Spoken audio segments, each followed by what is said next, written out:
I'm just going to be your fact checker, though. And now I'm actually recording, so you can say that all over again. So, okay. All right, this is Paris. Still here at E3. We're in the final hours, thank God. It's getting late. But I'm here at the Activision booth, and I'm here with Bungie, and we're going to talk some Destiny 2. So can you please introduce yourself? I'm David Allen. I'm the executive producer for Destiny 2. And I'm David Shaw, also known as Shaw. I am the PC project lead for Destiny 2. Okay, thank you both for taking some time to talk to me about Destiny 2. I'm, of course. In our group, I'm the Destiny super fan, so I can talk about this game in my sleep. But earlier today, I got a chance to do some capture on the PC version, and it was not Countdown, but the opening level. Homecoming. Thank you. We're at the final of E3, but got a chance to play it. So it was in 4K. It was in 60 frames per second. I'm very excited that Destiny is coming to the PC. I'm a big PC gamer, so now I'll be able to experience it there. So why don't we kind of talk about what went into the decision that, hey, let's put it on this platform as well as consoles. Go for it. So one of the things we've heard a lot from before Destiny 1 launched. As soon as we started making announcements about Destiny, it was, when's it coming to PC? We've heard it for years now, and we've totally understood the love and the passion and the desire for the PC gamer to be able to play Destiny on the platform of their preference. We didn't do it for a long time. We didn't do it with Destiny 1 because we didn't believe we could do it justice. We were shipping on multiple platforms. We had a lot going on. We didn't think we had the right situation to really do it right. And now we're super excited with Destiny 2. We feel like we have the team, the talent. We found some great partners in Vicarious Visions, and so we really are in the right place to finally bring it to the PC and just nail it and be legit on day one. That's the goal. And again, I'm excited for it. So I want to ask this question so people can understand it. And it's funny, I know some of the other big Destiny streamers and YouTubers that have had a chance to play it, and their fingers go like this because it's keyboard and mouse, and they're like, I need a controller. So it will have full controller support. Absolutely. Yeah. Now, what about aim assist versus with keyboard and mouse where you typically don't have that? Is that going to be in the game as well for people that use the controller?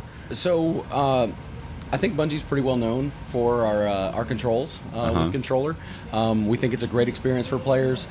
We definitely want to make sure that the PC gamer who's never played a Bungie game on console, perhaps, really gets that same experience and gets that feel and really understands why those controls are the way they are and has a great time with that. That said, we don't believe that there's any advantage in that. Keyboard and mouse is just in general naturally superior on PC. Yeah. We believe people are going to have a great time with both, and we're super excited to get people playing on both of them on October 24th. You just said the key word, October 24th, so it is being delayed from the console version, which is coming out on September 6th. What went into that decision? This is a short answer. It's how we get it right. Yeah. I mean, to Shaw's earlier point, I think the big thing we wanted to make sure in releasing the PC version is we don't just want Destiny 2 to be a game that's on PC, but we want it to be a great PC game. And so it's all about making sure that, from the moment we launch, it's a great experience for PC players. Okay, so staying along those lines, either one of you can answer this. Yeah. So the fact that it's being delayed from October 24th, once it does come out, can we expect the PC version along with the console version to be, as far as, when a new update comes out or a new playlist or whatever the case may be, they'll be consistent. They won't be separate entities. Yeah. Sorry. Yeah, right. That's good. We expect that it's going to be a great experience no matter where you play, and it'll be consistent across the two. Okay. Now, I'm sure you're not talking too much about this right now, but how was the relationship with Blizzard as far as putting Destiny 2 on their platform on Battle.net? You can speak to the specifics better than I can, but whenever we decided with Blizzard that that's the right place we're going to launch the game, personally as a gamer, I was super excited, right? And as a developer, just like being able to be on their platform is amazing. And realistically, I think I can't speak for everyone. I'll say probably 95% of us are huge Blizzard fans, right? And, we've all been playing their games for years. We love what they do, the quality of work that they do, the way they focus on the player. We think that they share a lot of common DNA with us. And so when the idea started circulating around, it was honestly really exciting to talk to them about it and see if there was an opportunity for us to work together. And the partnership has been amazing. They're some of the best partners I've ever worked with. There's a lot of collaboration. They're teaching us a lot. We're trying to do the favor in return where we can, and it's just been a fantastic experience so far. That's great. So staying along those lines, we know that Destiny 2, because it was explained in one of the weekly updates a couple weeks ago, I think, that you're not doing true dedicated servers. It's a hybrid. Yeah. So there's still some things happening on the client side. Yeah. With it being on PC, there's the risk there of cheating, mods, etc. So how aware are you guys of that? Have you? I'm assuming you're taking measures to trying to prevent all that. Yeah, it's one of those things that I mean, people are right to point this out. It's one of those things that on PC it's a whole another world versus the console. I think the key things to understand are that we have we're taking it really seriously, right? We get it, we understand. We have seen launches on PC go horribly or not great. We don't want to be like that, and so we're taking it seriously. We've got a dedicated team at Bungie that is not only working on it through launch, but we're going to be working on it. It's not a sprint, it's a marathon, right? It's going to be an ongoing thing. We're working with Blizzard, we're working with Activision Central Tech, we're learning from people that have worked in this space a lot, and so we're putting a lot of time, a lot of resources towards it, because we get it, we understand, and we're trying really hard to make sure that that day one experience is fantastic. Great, because I don't want anyone cheating. So this is more of because I got a chance to talk to Mark Noseworthy. So I had asked him a ton of questions about campaign and PvP. So I don't want to just repeat it again. But and I could be wrong because I'm here at E3 and I'm just going by what I see. But I saw there was some more information that came out about was it called Flashpoint? Something in the PvE when you're out exploring. Maybe I could be wrong. Adventures, Yeah. we've got Adventures. I know there's the lost sectors, treasure maps, all that. Something Flash. I could be wrong. So you know what? Forget I said it. But sticking with PvE, sticking with Patrol and all that, is there any more information you guys can give about what you're doing with these adventures? Like, kind of give the definition of what adventures is going to be along with Lost Sectors. Yeah, so one of the things we want to do with Destiny 2 is, we've talked about it, and I'm sure you've talked to Mark about the story of Dominus Gall and bringing the Red Legion and, taking our power and driving us out of our home. So we've got that main campaign narrative that we're telling, but at the same time, we want to tell the story of the places that you're going and the what's happened in those spaces and the people that inhabit them. If you remember in Destiny 1, we had the Grimoire, and so there was a lot of information and story and lore that was out of the game, and we really want to bring some more of that back into the game experience. So when you're playing hands-on controller on your couch, you don't have to go to your phone to read about whatever's going on. And so the adventures are really a chance for us to have, as you're roaming around the destination, boots on the ground, doing whatever you're going to do, you can come across these, they're kind of like smaller missions, and they'll kind of tell you the story of the world, right? And so there are these kind of new ways to explore, new ways to find things on the destinations, and then to learn more about the places that you are. Okay. Now, those missions, are they being handed out by NPC characters now? Am I correct So on that? there are some NPC characters that are in the destinations that you'll run into. Okay. So, pivoting from that, guided games, which is something that I'm very excited to see. I'm a part of a clan, so I don't have that much of an issue getting a raid going or trials or something like that. But I know there's a lot of people out there, especially in our community, that they aren't in a clan, so it's hard to get in those type of matches. Again, I'm at E3. I'm only going by what I read online. So if I understand correctly, guided games is only going to work in a raid, for example, for normal mode. Yeah, so guided games is going to be available for the normal mode of the raid.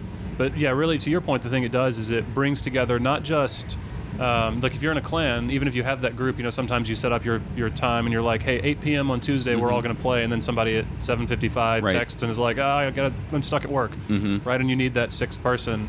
And so even in those situations where you're in a clan, you can use that to bring somebody else in. Okay. Yeah. So I just want to add, when I first started playing Destiny 1, I actually had the guided games experience in real life. Because I reached that plateau. I got to level 24, and I was kind of flattened out. I wasn't raid ready. I didn't really know many people that raided, and I found somebody at work that was a friend of mine. He's like, "Hey, me and my clan, we raid all the time. You should come play with us." And so that first raid, I jumped in with them. I was a piece of Samsonite luggage. They just picked me up and more or less carried me through. Sounds like my son with me. I jump in his backpack in PvP all the time. Exactly. I was Yoda, man. Yeah. And but it was a great experience, and I had a ton of fun. And I was like, okay, next time I'm going to do better. And the time after that, I did better. And by 4 or 5 runs, I'm actually helping the new person. Right. And I'm holding my own. And so it was this amazing experience where I went from someone who was kind of feeling like, I'd like to do that, but I can't. And I had that real world guided games experience where people who were already grouped up in a clan and said, hey, come play with us. And that's kind of what guided games is. And so it was a really powerful experience for me, and I'm super, super excited that we're going to be providing that experience in-game for everyone who plays Destiny 2. Oh, no, I agree, because I would say from the PvP standpoint, I had a similar thing. Like that first year one, I wasn't touching it. And then eventually I started playing. Like you say, you get better. And that's why I love the game so much, because I feel like it brings the community together, just that co-op experience. And everyone, it's a game that instead of the community being quote unquote toxic, everyone's trying to help each other, which I think is so great. But I have a question again about guided games. I'm not going to let them go yet. Yeah. So I'm trying to understand. Let's say I start a match and I want to do a guided match. Let's say it's just me and one other buddy. Am I able to bring in 4 other people into that guided games or experience, or is it a thing of where we can only bring one person in at a time? So we haven't talked about the specific numbers on either side yet. I'm trying to get you to do that now. I see where this is going. Where as far as like how many people have to be on the clan side versus on the kind of solo side. But yeah, I mean, there's going to be some threshold of you need this many people from the clan and this many people, like a maximum of solo players. So it won't be 6 solo players matched together. I think the other thing thinking about guided games that's really exciting to me is it gives solo players a chance to play these activities that they may not have had access to before.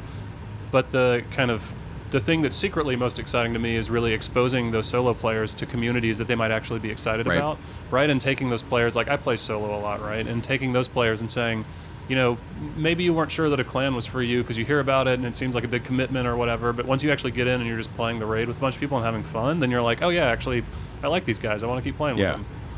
So, again, I don't want to keep repeating the same things over and over, but I did ask Noseworthy this, but I'm going to ask you too, since you're the executive producer, because I want your answer. Yeah. So, with PvP, you're going to 4v4 across all modes. Yes. Like E3 here on the internet, Rumble's gone. That's not going to be in there day one.